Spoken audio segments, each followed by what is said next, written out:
మానవ సంబంధాలు మాయమైపోతున్నాయి. కొందరు మానవత్వం మరిచిపోతున్నారు. కనిపెంచిన కన్నవారి పోషణను కూడా భారంగా భావిస్తున్నారు. హైదరాబాద్ మూసారాంబాగ్లో జరిగిన అమానవీయ ఘటన ఇందుకు నిలువెత్తు సాక్ష్యంగా నిలుస్తోంది. మూసారాంబాగ్కు చెందిన శకుంతలాబాయికి 2 కుమారులు 4 కూతుళ్లున్నారు. ఈమె భర్త చాలా ఏళ్ల క్రితమే చనిపోయారు. అప్పటి నుంచి తన ఇంట్లో కొడుకుల దగ్గరే ఉంటుంది. అయితే తల్లి పేరిట ఉన్న ఇల్లును కాజేసిన కుమారులు ఆమెను ఇంటి నుంచి గెంటేశారు. ఆమె ఆలనాపాలా చూడాల్సి వస్తుందని ఈ దారుణానికి ఒడిగట్టారు.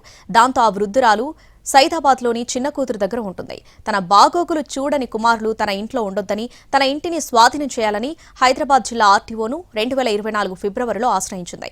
దాంతో ఆర్టీఓ 2 కుమారులను పిలిచి కౌన్సిలింగ్ ఇచ్చారు. ఇంటిని తల్లికి అప్పగిస్తామని అంగీకరించారు. కానీ నెలలు గడుస్తున్నా ఇంటిని కొడుకులు ఖాళీ చేయలేదు.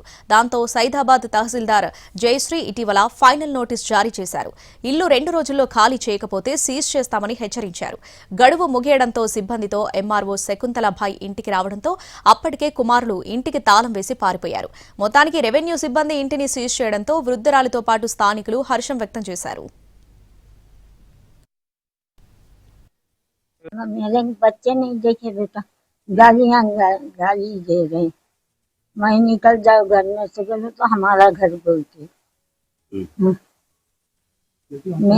मैं बेटी कने हूँ, छोटी बेटी कने, 4 बेटियों कने फिर लूंगा।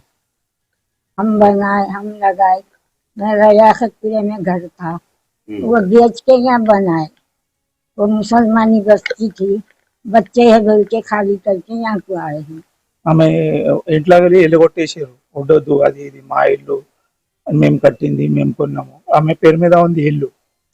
యాకత్పురాల వాళ్ళ ఇల్లు ఉండే అది అమ్మేసి అది కట్టుకున్నారు.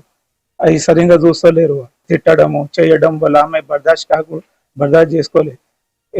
సామాన్ పారేసారు. ఇల్లుకు నీ ఇల్లు కాదు, ఎక్కడి నుంచి వస్తావురా, కోర్టు నుంచి రాపో, అది ఇది అన్నారు. ఆమెకున్న ఆస్తి ఇంట్లో వాళ్ళు నివాసం ఉంటున్నారు ప్రజెంట్ గా.